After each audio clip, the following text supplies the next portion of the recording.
Now, its conditions. We're getting closer to the meat of the topic. There are 5 levels of conditions. The first level is the condition for validity. The condition for mere validity. Sihhatun mutlaqa. Not personal performance, not the condition to be able to do it on your own. Because you might be bedridden, you can't do it on your own, or you might be a little baby, you can't do it on your own, or crazy.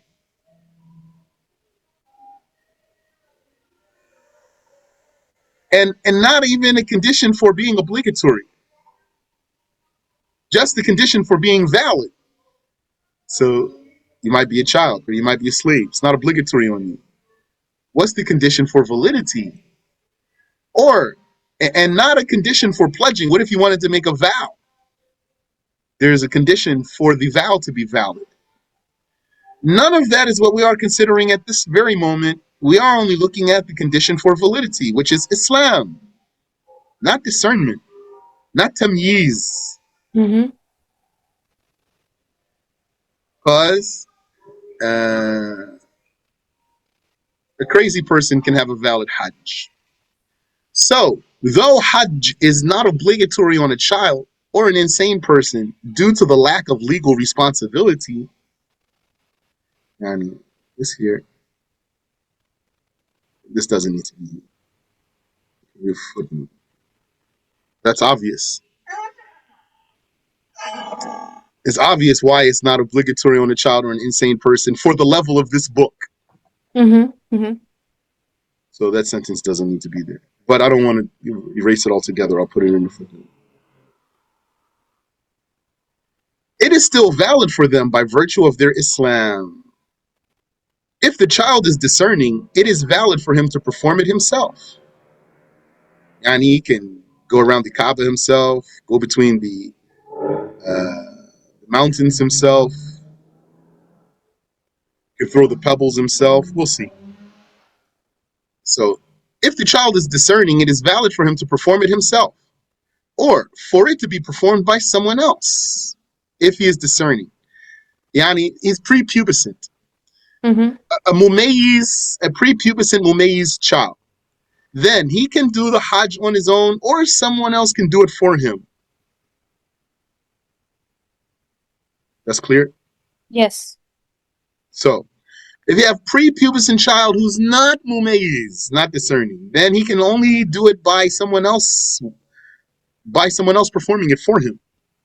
And he can't do it himself if he's not mumayyiz. If he is mumayyiz, then still someone else can do it for him, or he can do it himself. Either way, it becomes obligatory upon him after puberty if he is capable. Yani, whether someone did it for him or he did it himself as a prepubescent child, when he becomes pubescent, it becomes obligatory on him because the Hajj of Islam only counts with pubescence.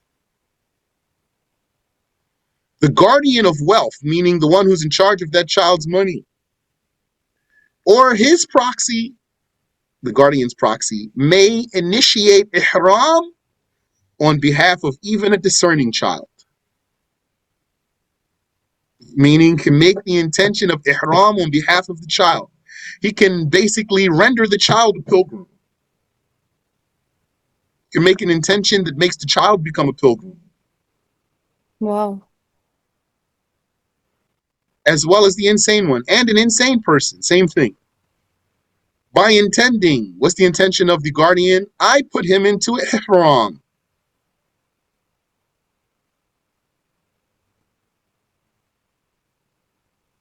And then, if he's crazy or not mumayyiz, then the guardian will do everything for him. And take him around the Kaaba and take him between the mountains.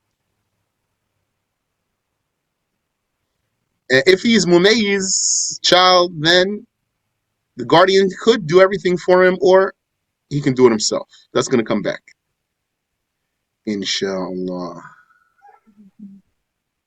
Islam is also a condition for it to be obligatory. because it is an act of worship. That here, this is a digression because the title is for validity, not obligation. If the title here is for validity and not for obligation, why are we coming back to talk about Islam as a condition for it to be obligatory? Because if you look at the text of Abu Shuja, let me pull it up real quick here. What did Abu Shuja say? He said, وَشَرَائِطُ وُجُوبِ الْحَجِّ سَبْعَةُ أَشْيَاء. There are 7 conditions for the obligation. What are we talking about at the moment? Just validity. So Mm-hmm. there's 7 conditions for the obligation of Hajj: Islam, puberty, sanity, freedom, and having provisions and a ride. And for the road to be clear and the ability to complete the journey in time. All of these together are the conditions for the obligation. So Islam is one of the conditions of the obligation. So what happened was each one of these conditions, Islam, purity, sanity, freedom, each one of them is a condition for something in particular. The totality of them is the condition are the conditions for the obligation. But each one of them, one by one, is a condition for something. Islam is a condition for validity. Puberty is a condition for something. Sanity is a condition for something. All of them together are the conditions for the obligation. So what happened was that because I wanted to break it apart, then I said, okay, Islam's the first thing he mentioned. That's the condition for validity. So he talked about validity. Until we got down to the bottom, and we were ready to talk about the conditions for the obligation. Islam will have, I didn't want to go back and say Islam. So then I mentioned it here. I squeezed it in here. If I didn't say anything, you probably wouldn't notice it. Islam is also a condition to be obligatory because it is an act of worship, like in the hadith of Mu'adh. Is that Mu'adh ibn Jabal? Yes. Hmm.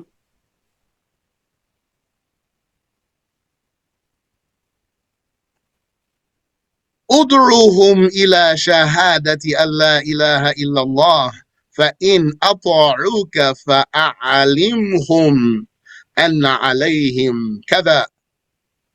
Invite them to the shahada that there is no God but Allah. Then, if they have obeyed you, the Prophet was telling Mu'adh, inform them that obligatory upon them is, and Hajj was mentioned amongst those obligations. So Islam is a condition to be obligatory. It is not obligatory on an original disbeliever in the sense of it being expected of him to perform it in this life. But he will be punished in the hereafter for abandoning it. For if he were able to embrace Islam, he would be able to perform it. Sorry. For if he were to embrace Islam, he would be able to perform it if he had sufficient wealth. His capability during his disbelief does not make him obligated if he converted as a poor Muslim. Yani, the kafir who's able to make Hajj and he never embraced Islam, then he will be punished in the afterlife for not performing Hajj. The kafir who became able while he was a kafir, and then he became poor after that, and then he embraced Islam as a poor Muslim. Does that ability that he had while he was a kafir carry over to him now that he's a poor Muslim? No. Is this clear? Yes, but I have two things I want to say. Yeah. So first of all, the reason, you know how there's some madhabs who say that it's immediate, not that you can postpone it. Yeah, Even for them, even they also would say that it doesn't make him sinful when he was rich in the past, when he was a kafir, because when a kafir becomes a Muslim, like an original kafir becomes a Muslim, like he's forgiven for all of his sins, right?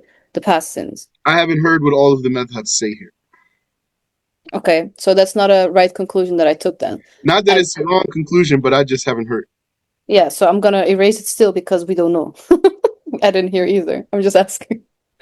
Okay, the second thing that I want to say, it goes back to the bolded part. I'm sorry for doing this, like going straight in the case, but you know how it says invite them to the shahada, and then it says there's no God but Uh, Allah. that should be that. That right? Okay, okay.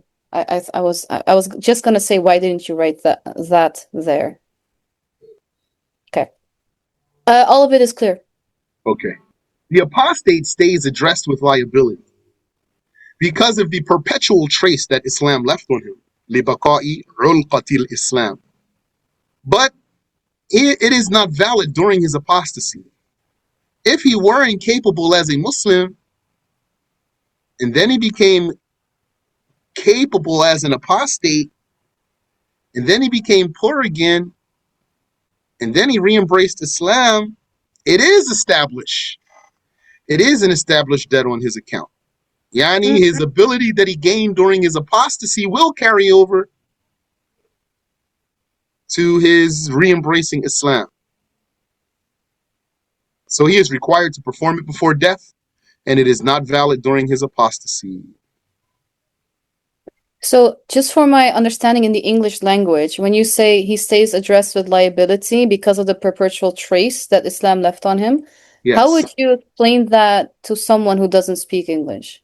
I would say what Oh. this means is once the person becomes a Muslim, Islam leaves a trace on him. If he leaves Islam after that, he still has something. There's Hmm. still something on him, a trace. Islam leaves a trace on him. So that's why after he becomes an apostate, is still his, according to the Shafi'is, his prayers are building up, his fasting is building up, his zakat is building up. All the obligations that he is not doing are building up on him. Yani is So, basically saying, you know how, for example, what if you agreed, you made a contract that you're gonna rent the house for a year, and then you try to quit after a month? No, can't quit. mhm. It stayed on you. It's stuck. It's like you got into an agreement that he can't get out of. So my the reason why I was asking is because you use the word perpetual, and the way I know it, it's like that it never changes. Like perpetual is like Yeah, something that it stays on stays. it. Yeah, Okay, okay. Just to make sure I understand correctly why you chose yeah, that word. perpetual trace. Yeah, it doesn't stop. Baqa. The Arabic word is the baqa. Ah. لبقاء علقة الإسلام. Mm-hmm. Okay. Clear. Okay. Alhamdulillah. Now there's another condition, the condition for participation. The second level, including the last condition,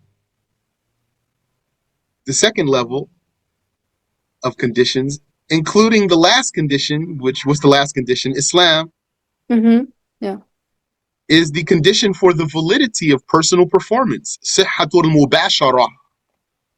It is discernment, tamyiz, which Abu Shuja' called al-aql, sanity.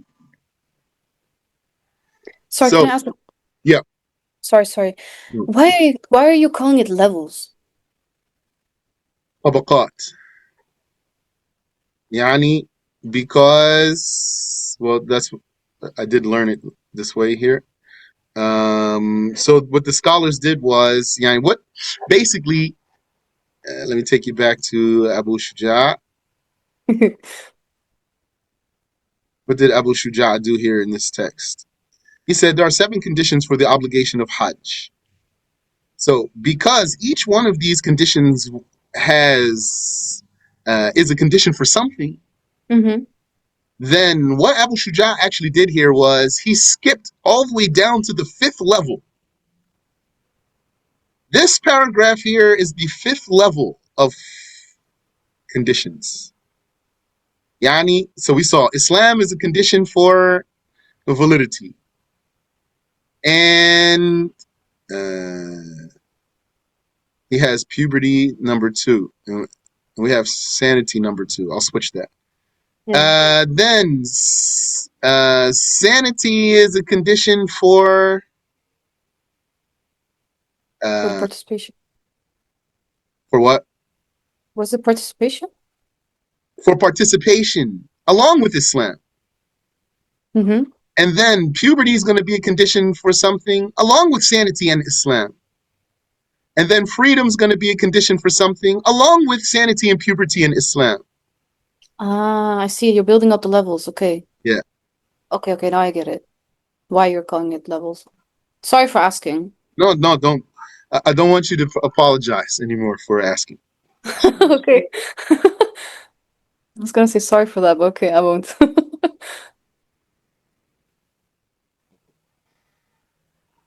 So the second level is the level of participation. Oh, your voice is very, very bad. Bismillah, how's voice? How's voice? Very clear. It's back again. Okay. So the second level is the level for participation, which that's the condition for that is Islam and sanity. Mm-hmm. The non-discerning person does not perform the rituals himself, whether that's because he's a child or because he's crazy. A discerning person initiates the ihram with the guardian's permission. Yani a discerning, this means child here.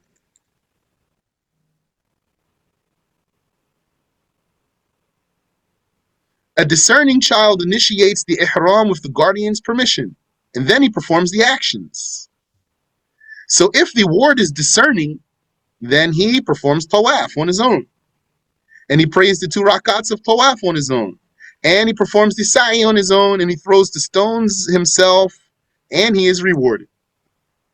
4, 5, 6, and 7. What's going on there?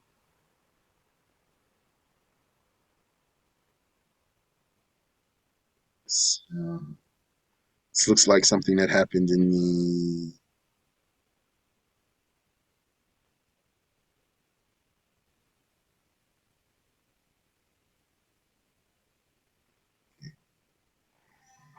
the non-discerning one is so child or crazy person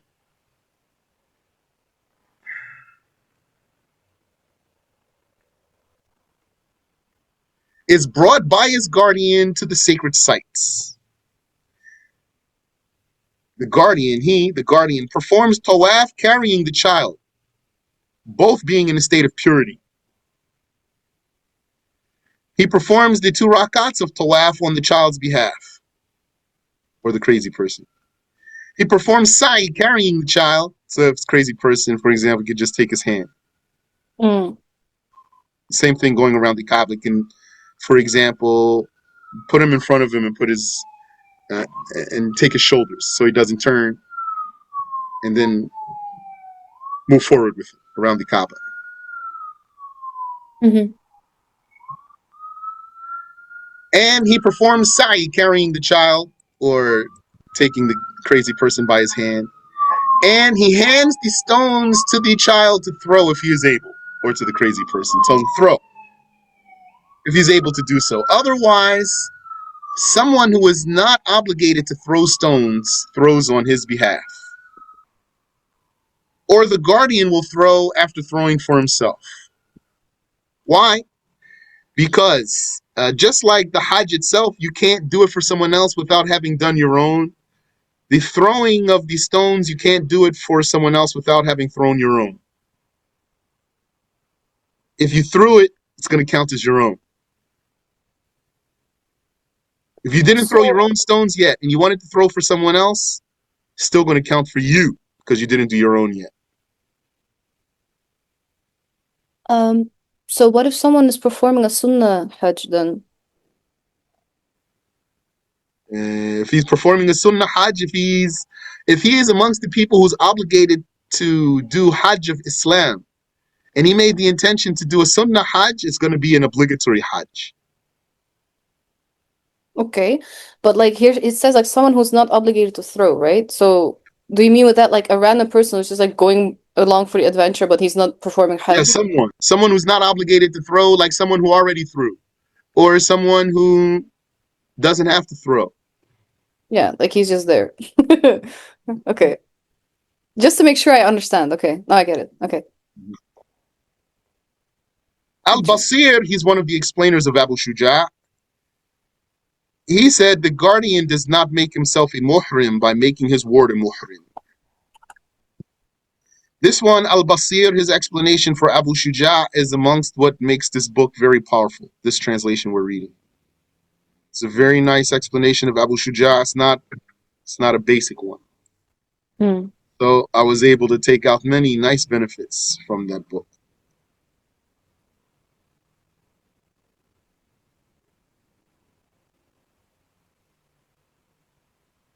The third level for a pledge. The conditions for the validity of a vowed Hajj, Sihhatun Nadhr, are the mentioned two, in addition to puberty, meaning Islam and sanity. And if you want to make a pledge, you have to be pubescent also, Hmm. including a slave.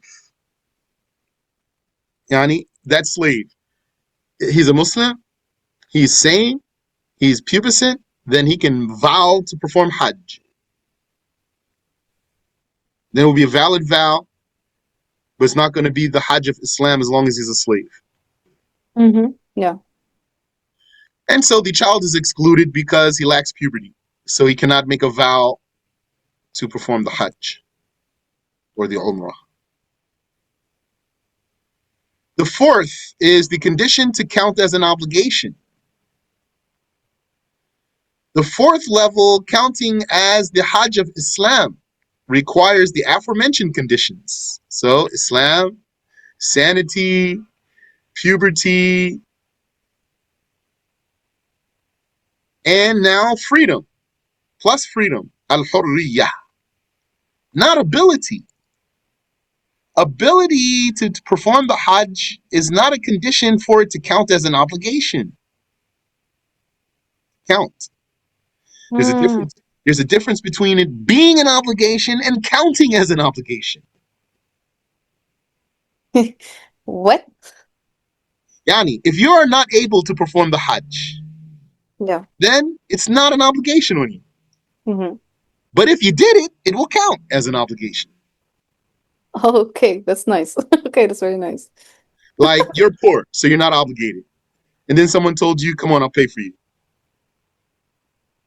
Then it counts. Then it counts as an obligation. Nice. So ability is not a condition for it to count as an obligation. So the Hajj of the incapable one counts as an obligation. Hajj is not obligatory upon one who has any degree of slavery. Not obligatory. Even if the master of a part-time slave permits him. Part-time, I mean partially a slave. He's a slave one day, he's free the next day. Wait, there's something like that? Yes, called I muba'ad. Muba'ad. Muba'ad. For example, you and I, we split a slave 50-50. Then I wanted to release my share. Now the rule is when I want to release my share and we are partners in this slave, then if I can afford it, then I have to actually compensate you for your share, and then the slave becomes free completely. Mm. But if I am unable to compensate you for your loss, if I free my share, Yani, what they say is if one of the two shareholders, two or more, if one of the shareholders releases his share of the slave, then the slave's freedom will run throughout the rest of him. And he becomes completely free. And the shareholder who released his share would be obligated to compensate his partners for their loss. That's if he can. If he cannot compensate his partners for their loss, then that one stays partially a slave.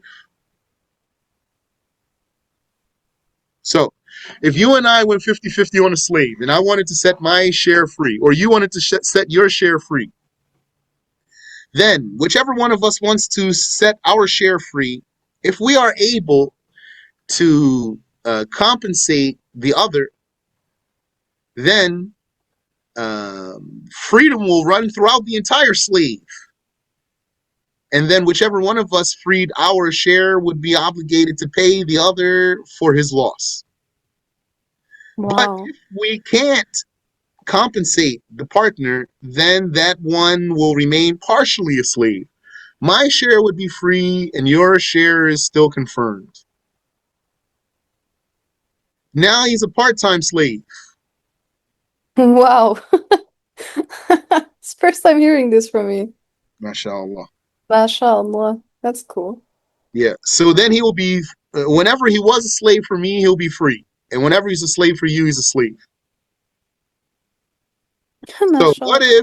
if, what's being said here is, okay, he's partially free. So what if the free part of him wants to make Hajj? And then his master, who owns his slave part, says, go to Hajj, I accept. Then he's still not obligated because he has partial slavery. And the rule here is that Hajj is not obligatory upon someone who has any degree of slavery. So that's why it says, even if the master of a part-time slave permits him. That's clear? Yes, yeah, it's clear. Whoever performs Hajj as a slave and then becomes free and has sufficient wealth and physical ability is obligated to personally perform it. As reported in the hadith, أيما صبي حج ثم بلغ فعليه حجة أخرى وأيما عبد حج ثم عتق فعليه حجة أخرى has كسرة. أيما صبي حج ثم بلغ فعليه حجة أخرى وأيما عبد حج ثم عتق فعليه حجة أخرى. Any child who performs Hajj and then reaches puberty must perform another Hajj. And any slave who performs Hajj and then is freed must perform another Hajj. Here, this hadith merges the child and the slave. Mm. And in this book, I try my best to split everything as much as I can. So, we already talked about pubescence. Pubescence is the condition for a pledge. Why didn't I mention this hadith that talks about a child reaching puberty? Because I still had to come upon the topic of a slave. Mm-hmm. So then the issue of puberty was mentioned. And then the issue of freedom was mentioned. And then the hadith was brought that mentions the puberty and the slavery. Mm. Makes sense. It is valid from the slave who intends without permission of his master, not the child who intends without permission of his guardian. Yani, a slave, he said, I'm going to go make Hajj. And he never asked his master. And then he went and did the Hajj, it's valid. He made Ihram and did the Hajj, it's valid. But not the child. The child needs permission to get into the state of Ihram and then perform the Hajj. It is sufficient for those two, the child and the slave, to become complete. To become complete by reaching puberty or gaining freedom. That's what it means, becoming complete. It is sufficient for those two to become complete by reaching puberty or gaining freedom before or during Arafah. Meaning, the child, he reached puberty before he did Arafah. Yani, let me say again. Let me put it this way. A prepubescent child got the permission and entered into the state of ihram. Okay, this is not the Hajj of Islam yet. Then he might have even did the tawaf of arrival. And then he can even do a sa'i, because you can do sa'i after a valid tawaf. All of this while he's still prepubescent. Then he stood at Arafah and he became pubescent at Arafah. Now this will count for Hajj of Islam for him. Nice. He became complete during Arafah, or before Arafah, or even afterwards, if he has time to go back to Arafah before time goes out. And then he stood at Arafah. And same thing for the slave. And the slave got into ihram and then, for example, did tawaf of arrival, maybe even did sa'i because it's valid after a valid tawaf. Then he did Arafah, and then he became free while at Arafah. Then this will now count as Hajj of Islam for him. Or he became free after Arafah, after he stood at Arafah, if there's still time left to go back and stand at Arafah. It then becomes clear that it was initiated as voluntary and then turned into an obligation. It was initiated as voluntary because that was a slave or a child, but then it turned into an obligation. So that's the thing. There's something similar to that you did learn, I think. It's not exactly like this, but similar. Which is what? What if a person got to Jumu'ah late and he got in there, the Imam was already praying, and he said, Allahu Akbar, and he joined the prayer with the intention, what's his intention here? To pray Jumu'ah. Mm-hmm. But then he realizes that, he missed the second ruku'. This is the last rak'ah. So then what does he do? He stands up and prays Dhuhr. Right? Mm-hmm. Yeah. So this would be a case of a person who intended to pray Jumu'ah and wound up praying Dhuhr without restarting. You don't restart. So you had an intention to do one thing, it turned into something else. Yeah. MashaAllah. So that's the thing. That is so interesting. Yeah. That's fiqh. MashaAllah. They repeat the sa'i if performed before the change in status, before they became complete. Like in the scenarios I gave you. Mm-hmm. Unlike the ihram, they don't have to make a new ihram. Because the ihram persists after they become complete. Their becoming complete doesn't cancel their ihram. And there is no sacrifice on them because they made ihram while incomplete. Concerning Umrah, the same is true if what was mentioned happens before finishing Tawaf, because there's no wukuf in Umrah. Mm-hmm. Yeah. Then they would have caught most of the worship, like catching ruku' in prayer.